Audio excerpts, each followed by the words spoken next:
아브라함의 그 삶을 보면 그가 예전에 갈대아 우르에서 그저 평범한 인생으로 열심히 일해서 잘 먹고 잘 살기만을 위해서 살았던 인생으로 살았더라면 결코 경험할 수 없었던 그런 신비적인 그런 놀라운 일들을 경험하고 있습니다. 부르심의 약속을 따라 사는 사람에게는 이런 놀라운 일이 일어나는 거죠. 이것은 아브라함에게만 일어나는 일이 아니라 만일 저와 여러분이 이 하나님의 부르심의 약속을 굳게 붙잡고 믿음으로 나아갈 때는 우리의 삶을 통해서 이 하나님의 신비하심이 얼마나 놀랍게 나타날지 그것을 기대하는 우리 삶이 되기를 바랍니다. 그것이 바로 하늘이 땅에서 열리는 삶입니다. 이 땅의 생각으로는 도저히 상상할 수 없는 그런 놀라운 일들이 바로 하나님의 부르심을 따라 살아가는 사람에게는 하늘문이 열리면서 놀라운 일들이 일어나게 되는 것입니다. 그 사건이 어제 본문을 통해서 24장에 나타났죠. 한 가족의 그 지도자인 이 아브라함이 자신의 개인의 집에서 길리우는 군사 318명 그리고 일부 같이 도와주는 주변 사람들과 더불어서 이 북방의 거대한 이 세상의 세력, 북방의 연합군들, 이 그돌라 오멜로 대표되는 이 엄청난 북방의 원정 세력, 가나안 남부 지역을 초토화시킨 가나안 일대를 요단 동편 지역과 남부 일부 중부 지방을 완전히 섬멸시킨 이 거대한 세력과 맞붙어서 싸워서 롯을 구출해 오는 이 장면, 신비적인 사건이죠. 세상적인 기준으로 세상적인 군사력을 비교해서 어떻게 아브라함이 이길 수가 있겠습니까? 그러나 아브라함이 혼자 싸운 것이 아니라 하나님이 함께 싸우셨기 때문에 이 싸움은 너무나 당연한 승리인 것이죠. 구약 성경에 보면 이러한 승리가 얼마나 많이 나옵니까? 기드온의 300용사가 그 엄청난 군사를 이겼죠. 오히려 그 많은 인구가 있었을 때, 군사가 있을 때 하나님은 군사를 줄이라 그랬죠. 기드온이 볼 때는 부족한 인원임에도 불구하고 하나님은 오히려 줄이라 그랬어요. 계속 더 줄여가서 결국 300명만 남았을 때 그 하나님의 약속과 부르심을 따라 믿음으로 나아가는 이 300명을 통해서 하나님은 엄청난 하나님의 승리를 경험하게 하신 것입니다. 사람이 부족하고 자원이 부족한 것이 아니라, 내 능력이 부족한 것이 아니라 하나님의 부르심을 믿는 믿음이 부족한 것이죠. 이 엄청난 승리를 경험하고 이제 아브라함이 되돌아왔을 때 그는 이 가나안 땅의 영웅이 되었습니다. 지금까지 그는 가나안 땅의 이방인처럼 주변에 많은 족속들이 있었지만 결코 어울리지 못하는, 환영받지 못하는 그러한 상태에 있었죠. 그런데 그가 이제 단까지 쫓아 올라가서 그 포로로 잡혔던 사람들을 또 재물들을 되찾아오는 모습을 보면서 그는 가나안의 영웅이, 일약 그는 영웅이 되는 것입니다. 이 가나안의 영웅이 돼서 돌아왔을 때 일어난 일, 두 명의 사람이 이 아브라함을 환영하는 장면입니다. 한 사람은 소돔 왕이고 또 한 사람은 살렘 왕 멜기세덱이라는 사람입니다. 이 두 왕이 이제 아브라함을 영접했을 때 아브라함이 어떤 반응을 했는가, 이것이 바로 오늘 본문에서 우리에게 주시고자 하는 교훈입니다. 부르심을 따라 이제 걸어가는, 그리고 놀라운 승리를 경험한 이 아브라함이 어떤 반응을 했는가, 그것이 바로 오늘 이 시대 하나님의 나라의 부르심을 따라 살아가는 우리들에게 있어서 아주 중요한 지침이 되고 교훈이 되는 말씀이기 때문에 이 장면을 우리에게 기록하고 있는 것입니다. 애굽의 세상 권력 앞에서 두려워했던 이 아브라함이, 그래서 자신의 아내를 누이라고 속이기까지 했던, 이 두려움에 사로잡혔던 이 아브라함이 이제 북방의 거대한 메소포타미아의 세상 권력 앞에서는 담대하게 이기고 승리하고 돌아온 이 아브라함, 그 승리 직후에 보여준 이 아브라함의 모습은 바로 이 메소포타미아의 세상 권력과 싸워 이긴 것 이상이나 놀라운 영적 승리를 우리에게 보여주고 있습니다. 이 40일을 마무리하는 오늘, 이 아브라함의 영적 승리를 함께 묵상하면서 마무리할 수 있다는 것이 우리에게 큰 축복입니다. 먼저 17절 말씀, 18절 말씀을 함께 읽겠습니다. 시작. 아브라함이 그돌라오멜과 그와 연합한 왕들을 이기고 돌아오자 소돔 왕이 사위의 골짜기 곧 왕의 골짜기로 나와 그를 영접했습니다.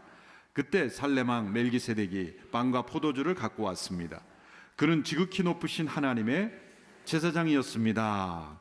여기 보면 소돔 왕이 먼저 나옵니다. 소돔 왕이 왕의 골짜기로 나와 그를 영접했습니다.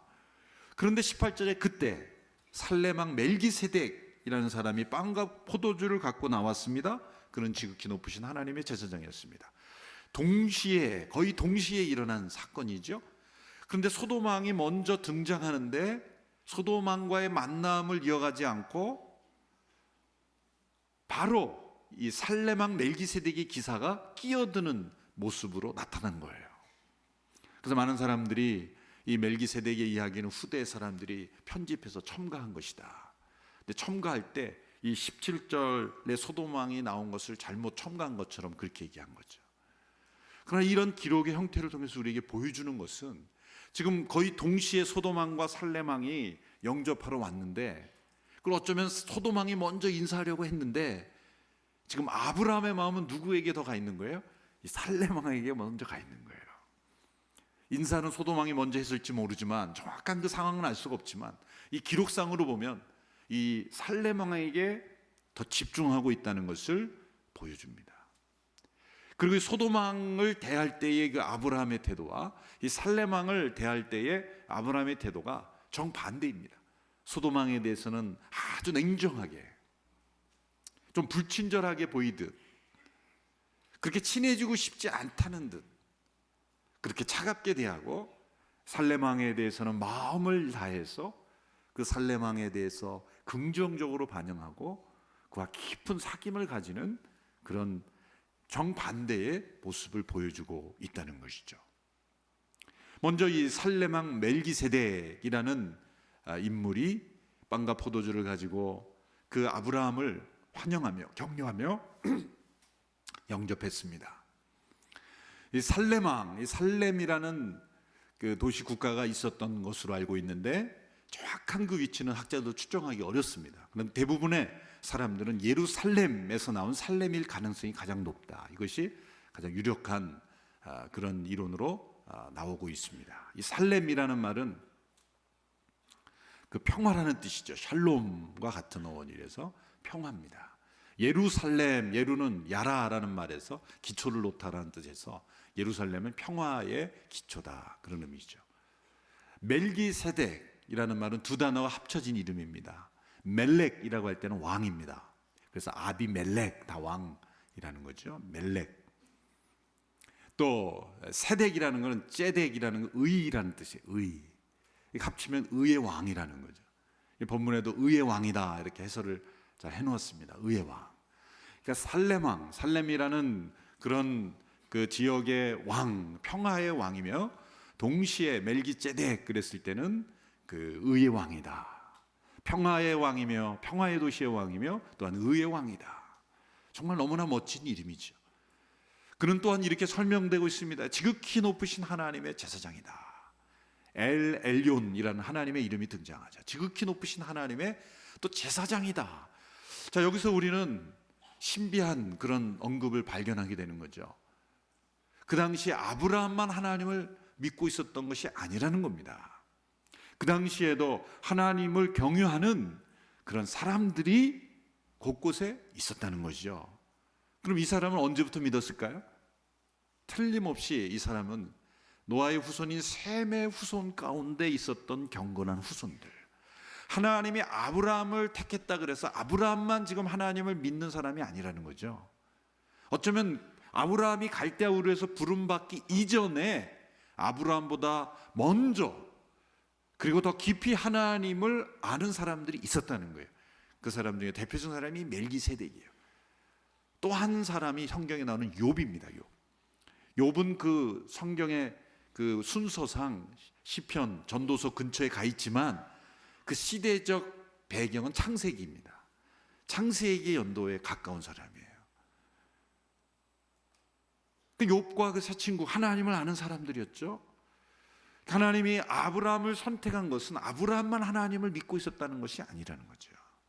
이미 노아의 경건한 셈의 후손들 가운데에도 하나님을 믿는 그런 사람들이 있었다. 특별히 멜기세덱은 지극히 높으신 하나님의 제사장이라고 할 때는 제사를 드리는 사람들이 있었다는 거고 그 역할을 했던, 그래서 레위기나 이런 후반부엔 제사제도가 확립되지 않았을 때, 모세 시대에 그 제사제도가 확립되지 않았을지라도 하나님 앞에 드리는 이 제사의 그런 원형은 존재했을 그런 당시다.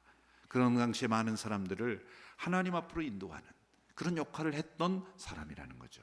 그래서 어떤 사람은 이 멜기세덱이 참 신비로운 인물이라서 구약 시대에 그 성자 하나님이 사람으로 나타나신 혹은 천사와 같은 존재가 아니냐라고 추측합니다만, 성경 전체를 통해서 보면 그 하나님의 아들이라고 하지 않고 아들과 닮았다라고 하는 것을 보면 그는 신비적인 인물이지만 셈의 후손 가운데 한 경건한 후손이었다라고 보는 것이 더 맞는 것 같습니다.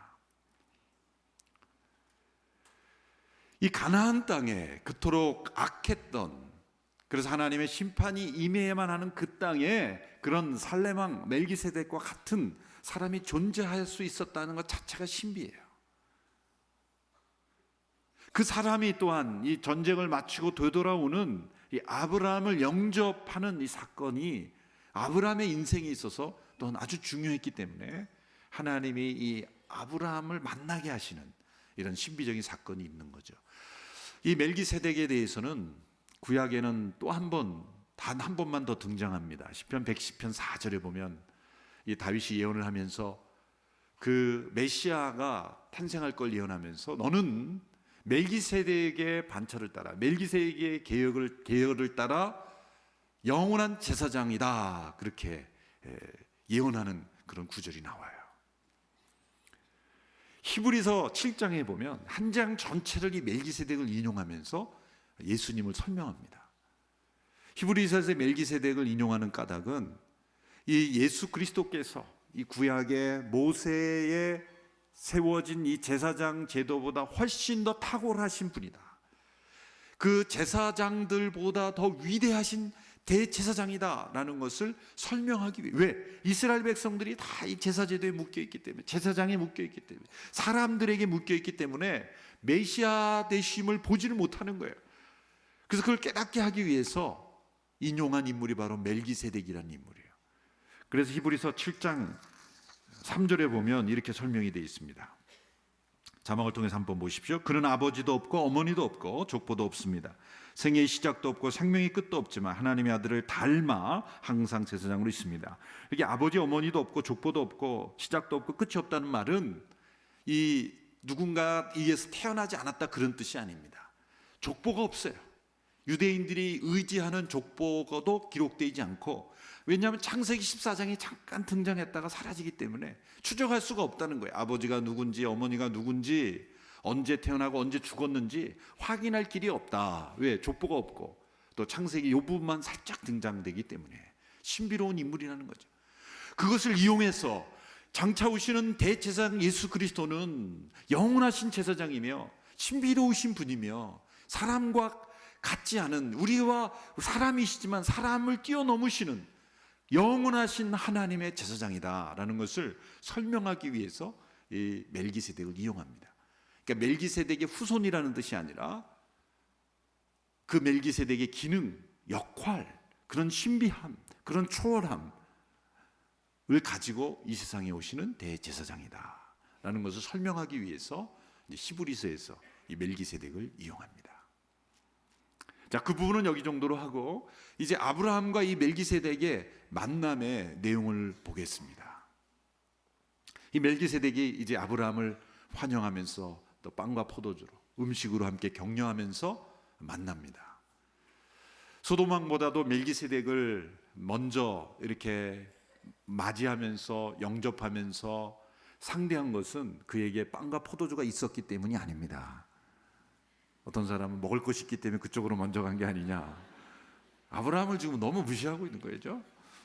먹을 게 있었기 때문이 아니에요. 이 아브라함의 영성, 그의 신비한 하나님의 임재하심, 그것에 이끌린 거죠.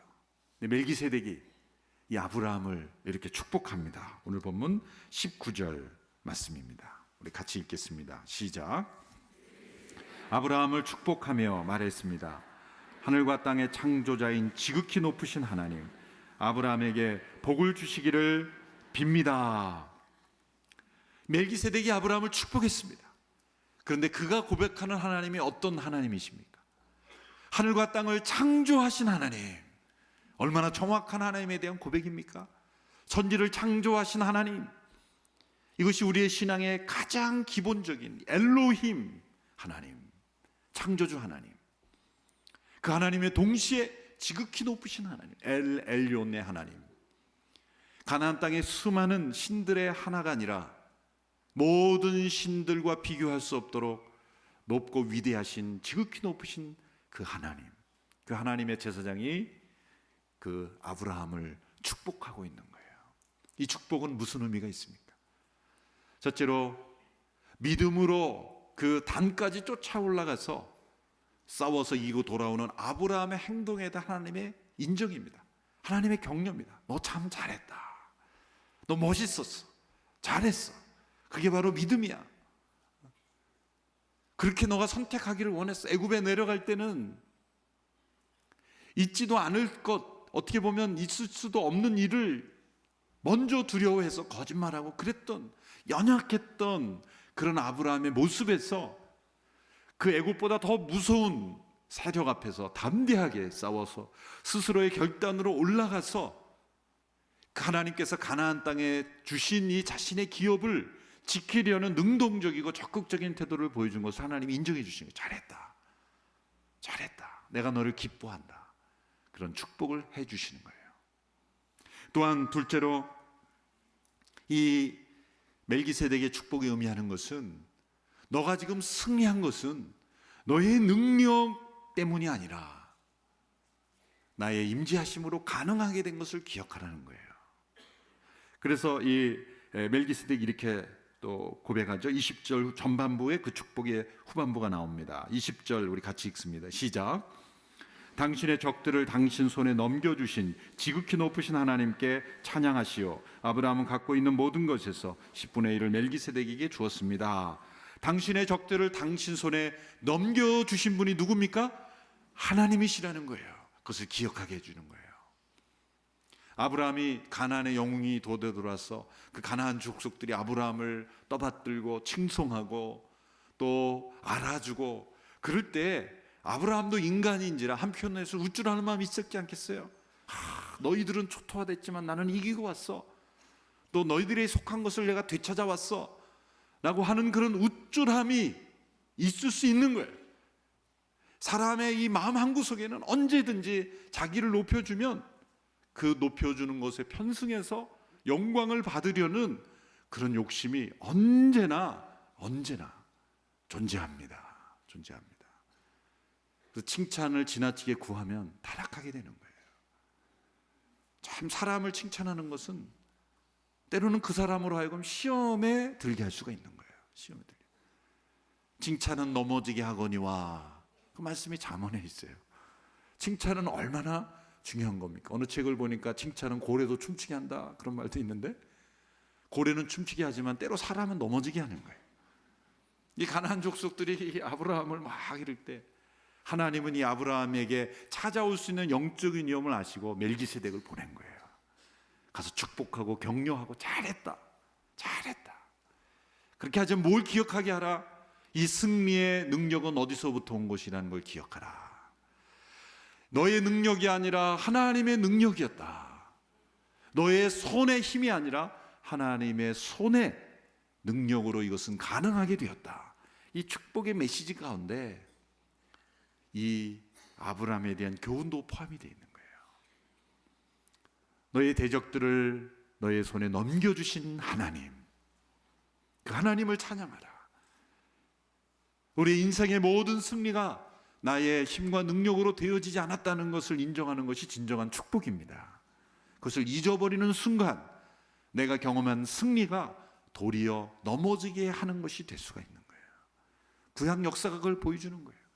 열왕들의 기록을 보면 하나님을 믿고 의지함으로 아사 왕도 하나님을 믿고 의지함으로 구스 군대가 쳐들어왔을 때, 그러니까 처음에는 하나님의 능력을 의미해서 블레셋 군대를 무찔렀지만 후에 구스인들이 쳐다봤을 때는 하나님을 의지하지 않고 외교력을 의지하고 자신의 지혜를 의지했을 때 실패했잖아요. 하나님이 그 손에서 벗어나게 하셨어요. 이 열왕들의 이야기가 반복되는 이유가 바로 그겁니다. 우리는 승리할 때 넘어지기가 쉽습니다. 이 멜기세덱의 축복을 통해 아브라함의 영혼을 붙잡아주고 있는 것입니다. 그리고 그 하나님이 어떤 하나님인가? 지극히 높으신 하나님이라는 정확한 고백을 하고 있는 것이죠. 이 아브라함이 이제 멜기세덱의 축복을 어떻게 반응합니까? 첫째로 그는 겸손하게 이 축복을 받아들입니다. 만일 아브라함의 마음속에 교만이 있었다면 이 멜기세덱의 축복을 받아들이지 않았을 거예요. 당신이 뭔데 나에게 축복하느냐? 여러분, 다른 사람의 축복을 받아들이지 못하는 것도 교만입니다. 다른 사람의 이 동역과 협력도 인정하지 않는 것이 다 교만이에요. 이 아브라함의 태도를 보면 이 멜기세덱의 축복을 그대로 겸손하게 받아들이는 것이 바로 이 올바른 영성 가운데 있다라는 것을 지금 보여주는 거예요. 두 번째로 어떤 행동을 했어요? 이 멜기세덱에게 10분의 1을 드렸다는 거예요. 축복을 받은 이 아브라함이 그 축복에 대하여 반응했다는 거예요. 11조의 원형이 나오는 거예요. 성경에 처음으로 11조가 등장해요. 모세 시대의 11조가 세금의 형태로 어떤 종교적 의무의 형태로 제정되기 이전에 처음으로 등장합니다. 그러니까 고대에 10의 1이라는 것은 소유권의 인정이에요. 10의 하나를 인정함으로써 나머지 전체도, 이 열 전체가 다 하나님의 소유다, 나의 소유가 아니라는 것을 인정하는 표시가 바로 10의 하나를 드린다는 거예요. 그는 하나님의 제사장 멜기세덱의 10의 1을 드림으로, 이것은 자기가 지금 가져온 전리품의 10분의 1을 드렸다는 게 아니에요. 거기에 보면 갖고 있는 모든 것에서 그랬어요. 현재 그가 갖고 있는 모든 것에서 10분의 1을 드리는 것, 이것이 하나님의 소유권을 인정하는 거예요. 오늘날에도 11조를 어떻게 하느냐 참 논란이 많지만 그 원리가 중요한 거예요. 원리가 하나님의 소유를 인정한다는 것. 어떤 분은 세금 전에 해야 되냐 세금 후에 해야 되냐 그거 갖고 심각하게 믿음으로 하시면 됩니다. 믿음으로. 원리가 중요한 거예요. 제가 교육전도사 때 아내랑 몇 번 심하게 대립한 게 뭐냐면, 그때 교육전도사 월급이 아주 작았거든요. 뭐 글쎄 30만 원이었나 하여튼 뭐 기억이 정확하게 안 납니다만 그 딱 그 정도 수준의 월 사례비였는데, 저는 그 현금으로 받은 사례만 11조 하면 되지. 근데 가끔 우리 교육자들에게 성도들이 상품권도 좀 주시고 연말 되면 뭐 이렇게 주시잖아요. 아내가 상품권도 현금으로 바꿔서 헌금을 하는 거예요. 제가 시험에 드는 거, 아니 그 상품권은 상품인데 왜 그걸 현금으로 바꾸면 상품권이 들어오는 게 겁이 나는 거예요. 이거 다 현금 바꾸면 현금이 너무 주니까 생활비가. 그래서 전도사는 현금만 11조 하자 그러고 또 아내는 또 상품권까지 다 하자 그러고, 그래가지고 제가 몇 번 갈등을 했던 적이 있어요. 결국은 뭐 제가 졌죠. 그런데 갑자기 제가 또 뭐 엉뚱한 얘기가 가서 이 잠이 부족하면 확실히 이게 원고에 없는 얘기가 나와요. 40이 되니까 목도 잠기고 또 눈도 빨개지고, 그래서 10의 하나, 하나님의 소유권을 인정한다. 그럼 하나만 바치고 마음대로 구는 내 것인가? 그게 아니라 구도 하나님의 소유다. 그게 이 소유권인지. 그러니까 이 반응을 보시면 멜기세덱에 대한 반응, 사람에 대한 반응이 아니라 하나님에 대한 반응. 이것이 이 멜기세덱의 축복과 아브라함의 반응이 참 아름답게 이루어지는 일종의 예배의 한 형태가 되는 거예요. 헌금도 예배입니다. 나의 모든 물질을 하나님 앞에 드려. 예배 잘 들었으니 내가 도와주고 간다가 아니라 하나님 앞에 나의 삶을 인정하는 하나의 예배의 한 원형의 모습, 하나님이 축복하시는 것, 거기에 대한 인간의 반응, 예배란 그거예요. 예배란 하나님의 임재하심, 하나님의 축복, 하나님의 계시에 대해서 우리 인간의 반응, 이 두 가지가 같이 있어야 되는 거예요. 같이. 그러면 예배는 어떤 분은 보는 것이 아니다 그렇게 말하는 분인데, 예배는 보는 것도 있는 거예요. 하나님 임재하심을 본다라는 면에서 나는 하나님을 잘 보지 않는데 어디 가면 볼 수 있어요. 예배하는 성도들의 모습을 보면 하나님이 계시다는 걸 볼 수가 있는 거예요. 그러나 보는 것으로 그쳐서는 안 되죠. 나의 참여와 나의 드림 또한 있어야 참된 예배가 이루어지는 것이죠. 이 아름다운 예배의 그 역사가 이 멜기세덱과의 만남을 통해 이루어졌어요. 그리고 나서 이제 소돔왕을 만납니다. 그 다음에 21절에 이 소돔왕과의 만남을 보십시오. 21절을 같이 읽습니다. 시작. 소돔왕이 아브라함에게 말했습니다. 백성들은 내게 돌려주고 물건들은 그대가 가지시오. 자, 소돔왕도 감사한 마음이 있는 거예요. 이 소돔왕은 역청구덩이에 빠져 죽은 이후에 다시 세워진 소돔왕일 겁니다. 그래서 이 북방 원정대 세력과 전쟁을 할 때 소돔과 고모라는 역청구덩이에 빠졌다 그랬죠. 그 역청구덩이에 빠져나온 사람이 아니라 아마 그 사람은 돌아가시고 새롭게 세워진 왕이 너무 감사해서, 왜? 자신들에게 속한 그런 그 사람들과 전리품을 되찾아오니까. 아브라함이 롬만 구출해서 나왔겠어요? 그게 아니었겠죠. 너무 감사하니까 이제 사람들은 나에게 돌려보내고 전리품들은 다 가지라는 거예요.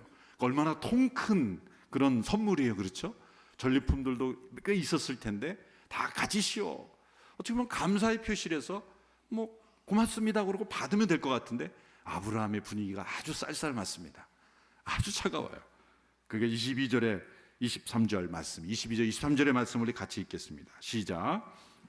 아브라함은 소돔 왕에게 말했습니다. 내가 하늘과 땅의 창조자이신 지극히 높으신 하나님 여호와께 내 손을 들어 맹세합니다. 왕께 속한 것은 실 한 오락이나 신발끈 하나라도 받지 않겠습니다. 왕께서 내가 아브라함을 부자로 만들었다라고 말하지 못하게 말입니다. 소돔 왕이 이렇게 말합니다. 하늘과 땅을 창조하신 지극히 높으신 하나님 앞에 내가 맹세합니다. 놀라운 것은 이 멜기세덱에게 축복할 때 그가 고백했던 하나님과 동일한 하나님을 고백하고 있다는 거예요. 이걸 통해서 우리는 뭘 할 수 있냐면, 아브라함이 멜기세덱의 그 축복을 받는 것이 깊은 영향을 미쳤다는 거예요. 그 멜기세덱이 고백한 하나님이 그대로 아브라함의 입을 통해서 전달되고 있는 거죠. 배운 거예요. 영향을 받은 거예요. 하늘과 땅을 창조하신 하나님, 지극히 높으신 하나님. 여러분, 우리는 서로 배웁니다. 어느 교회를 가보면 기도가 다 비슷비슷해요. 우리 기도를 보면 다 하 목사님 기도를 다 닮았어요. 새로운 것 같지만 다 하 목사님 기도 듣고 배우고 자라서 고백을 할 수 있는 거예요.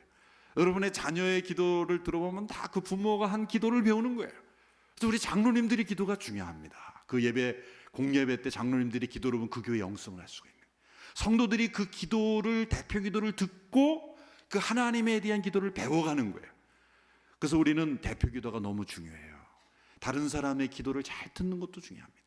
그 사람이 고백하는 하나님도 나도 함께 고백하게 될 때 그 고백과 고백을 통해서 우리의 신앙이 전수되는 거예요. 전파되는 거예요. 그래서 어느 교회의 그 성도님들이 기도하는 걸 보면 그 교회 목사님의 영성을 알 수가 있어요. 그 다 연결이 되는 겁니다. 지금 이 멜기세덱으로 이 만남을 통해서, 이게 얼마 만에 만남이었는지 모르겠지만은 이 만남을 통해 아브라함이 깊은 영향을 받은 거예요.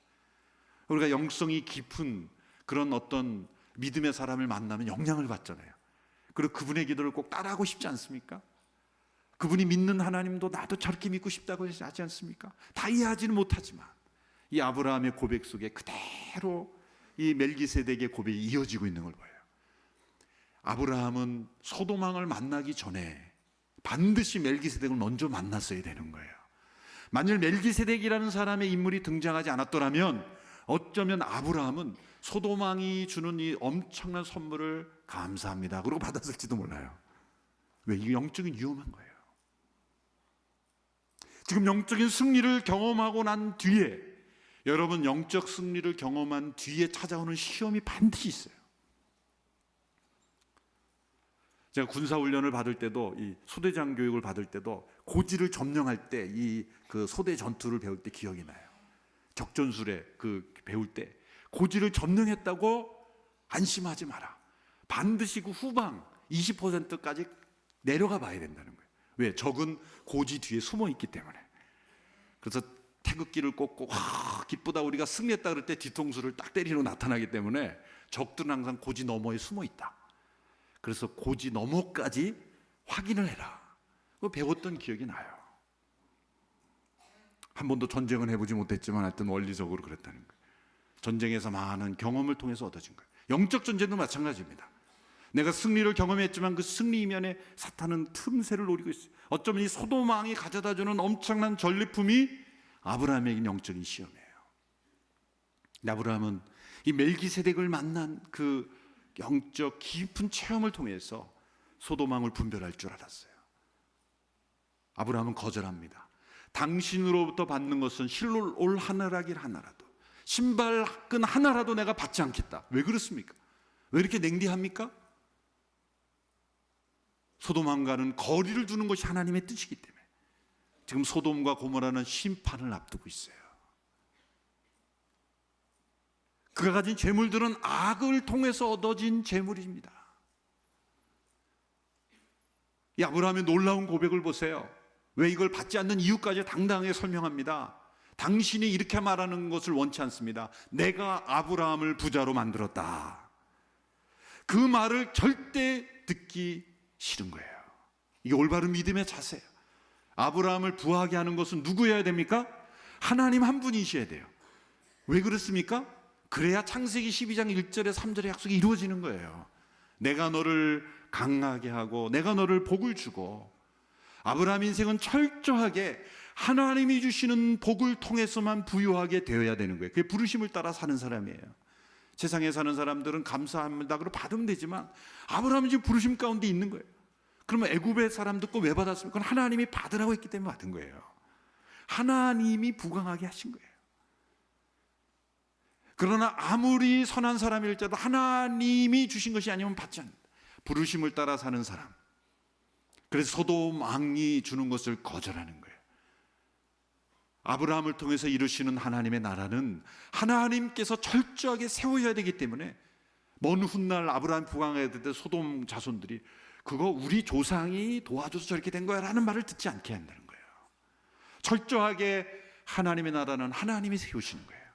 하나님의 사람은 하나님이 축복하시는 거예요. 그러므로 이 땅에서 부르심을 따라 사는 사람들은 이 세상의 것들에 의존하지 말라는 거예요. 하나님이, 지극히 높으신 하나님이, 천지를 창조하신 하나님이 내가 너를 축복할 수 있으니 너는 세상적인 방법을 의존하지 마라. 하나님이 하실 수 있다는 걸 믿으라. 그 담대한 거절 얼마나 상반됩니까? 이 멜기세덱의 축복은 겸손함으로 받으며, 여러분 하나님의 사람이 주시는 축복은 겸손함으로 받게 되기를 축원합니다. 그러나 이 세상의 사람으로부터 오는 것은 단호하게 거절할 수 있게 되기를 바랍니다. 그래야만 하나님이 나를 복되게 하시는 그런 인생을 경험하게 되는 줄로 믿습니다. 이게 오늘 14장에 그 전쟁에 승리하고 돌아온 아브라함을 통해서 주시는 하나님의 교훈입니다. 이제 오늘 본문이 끝났어요. 창세기의 말씀을 통해 아브라함을 통해 역사하시는 하나님이 얼마나 놀라우십니까? 이후에 보면 이 15장에 가보면 하나님이 아브라함에 나타나셨어요. 나는 너의 방패다. 너의 큰 상급이다. 왜 이런 말을 하시는 걸까요? 아브라함이 14장을 돌이켜보니 두려운 거예요. 이 북쪽에서 언제 쳐들어올까? 두렵지 않겠어요? 믿음으로 쫓아 올라가서 정신없이 싸울 때는 믿음으로 승리했는데 살다 보니 저 사람들이 언제 처전해 볼까? 불안이 닥쳐올 시점에 하나님이 나타나셨어. 내가 너의 방패가 되어주겠다. 너의 큰 상급이다. 아브라함이 질문합니다. 하나님 자손을 주시겠다고 하는데 주시지 않느니 제가 다메섹에서 데려온 엘리에셀을 이 종을 양자로 드리겠습니다. 양자도 자손이 아닙니까? 한 10년쯤 지나니까 믿음이 없어지는 거예요. 믿음의 승리 이후에 또 다른 믿음의 하향선이 나와요. 아브라함이 처음부터 믿음의 조상으로 부뚝 쓴 게 아니에요. 믿음으로 살다가 또 약간의 하향길이 나오죠. 하나님이 하늘의 별을 보여주면서 내 몸에서 날 자가 내 후사가 되리라. 아니다. 다메섹 엘리에셀을 양자로 드리는 게 아니다. 세상적인 방법으로는 그것도 양자가 잘못됐다는 게 아니라 내 몸에서 반드시 태어난다. 확인시켜 주시고 하늘의 별을 보여주면서 이렇게 말할 거다. 그때 아브라함이 하나님을 믿으니 믿음을 의로 여기셨다는 거예요. 16장에 가보면은 사라가 이제 불신앙을 해요. 그래서 여보 이제 잔손을 주신다. 자손이 없으니 세상 사람들이 하는 것처럼 우리 세컨 와이프를 드리는 거가 얼마나 좋겠느냐. 그래서 하가를 그 아브라함에게 드리죠. 아브라함 보면 얼마나 이 남자가 그 사악하냐면 하나님께 물어보지도 않고 거절도 안 해요. 그냥 오케이 그러고 바로 그 하가를 받아들이죠. 그래서 그냥 불쑥 그 다메섹 엘리에셀을 양자로 드릴 때는 하나님께 질문도 하고 그러는데 하가를 드리지 않은 사라의 제안에는 질문도 안 해요. 그냥 이게 남자의 이 연약한 모습이에요. 그러니까 그냥 뚝 이스마엘이 나온 거예요. 불신앙의 자손이죠. 하나님은 이스마엘도 보호하죠. 왜? 아브라함의 씨이기 때문에 축복하는 거예요. 보호하는 거예요. 그러나 약속의 씨는 아니죠. 17장에서 하나님이 이스마엘이 13세 때 나타나요. 99세 때 아브라함이 뭐라고 말씀하셨어요? 나는 전능한 하나님이다. 너는 내 앞에서 완전하라. 왜 그럽니까? 너의 그 행동은 나를 불완전한 전능하지 못한 하나님으로 만든 거다. 이스마엘이 13세 때까지 하나님 가만히 계시다가 나는 엘샤다이 전능한 하나님이다. 너는 내 앞에서 완전하라. 너는 할례를 행하고 그리고 내가 너에게 이루어질 것을 반드시 지켜보아라. 약속하시죠. 18장에 가면 천사들이 나타나서 이제 명년 내년 이맘때에 그 자손이 있을 것이라고 그 여행객들을 통해서 나타났죠. 아브라함과 사라가 어떻게 반응했어요? 비웃었어요. 속으로 웃었어요. 겉으로 웃지는 못했어요. 그런데 속으로 비웃었어요. 그리고 이렇게 말했어요. 이 이스마엘이나 잘 살기를 원합니다. 천사가 지적하셔. 내가 웃었다. 막 부인합니다. 안 웃었습니다. 막 부인해요. 웃었어. 안 웃었어요. 하나님 마음을 보시는 거예요. 아브라함과 사라가 하나님의 약속을 비우셨어요. 그만큼 이렇게 영적 승리를 경험한 아브라함과 사라지만 현실을 볼 때 시간이 점점 흘러가니까 이건 불가능한 약속처럼 보이는 거예요. 하나님이 약속대로 창세기 21장에 그 말씀대로 사라를 권고하시고 그 말씀대로 역사하셔서 사라에게 아들이 태어난 거예요. 그래서 그 아들의 이름을 뭡니까? 이삭, 이츠학이라고 하는 거예요. 히브리어 발음 이츠학. 그 아마도 의성어였을 거다. 입을 쫙 벌리고 이츠학 웃은 거예요. 그래서 이삭의 이름의 뜻이 뭐예요? 하나님이 나를 웃게 하시다. 웃을 수밖에 없는 거예요. 이 아브라함과 사라의 비웃음을, 약속에 대한 비웃음을 가슴에서 터져나오는 웃음으로 바꿔버리시는 거예요. 이게 하나님의 놀라우신 능력, 전능하신 하나님 엘샤다이, 지극히 높으신 하나님 엘yon, 천지를 창조하신 하나님 엘로힘 하나님. 이 아브라함의 인생 속에 얼마나 많은 하나님의 이름을 경험하는지 몰라요. 그래서 그가 약속의 자손을 보게 되었어요. 22장에서 그 자손을 바치라 그러죠. 어떻게 바칠 수 있었을까? 이 25년 동안의 믿음의 여정을 통해서 결론을 내린 거예요. 하나님이 시키면 해야 된다. 그 믿음을 얻은 거예요. 그래서 이삭을 바칠 수가 있었던 거예요. 그 아브라함이 처음부터 훌륭했기 때문에 아들을 바치는 믿음을 할 수 있었던 거 아니에요. 그 믿음의 경지에 이르기까지 그런 많은 실패와 좌절과 그런 불신앙이 있었지만 그 실패에도 불구하고 함께 하시는 그 하나님, 변함없이 약속을 지키시는 그 하나님을 통해서 아브라함은 믿음을 배우게 되었다는 거예요. 여러분, 믿음은 배우는 겁니다. 우리의 자연적인 심성에는 믿음이 있지 않아요.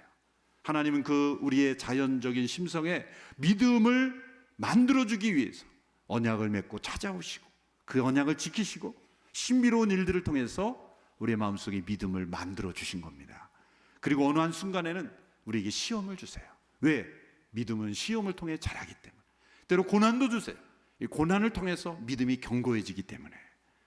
그런 과정을 통해 아브라함 믿음의 조상으로 만들어가는 모습이 바로 이제 이후에 펼쳐질 내용입니다. 이 아브라함이 하나님을 경험할 수 있게 되기 바라고, 그 하나님이 이삭의 하나님, 야곱의 하나님 뿐만 아니라 나의 하나님 되심을 깊이 체험하고 이 하나님을 날마다 모시고 동행하는, 그래서 이 땅에서 하늘을 사는 우리 모든 성도들이 되기를 주님의 이름으로 축원합니다.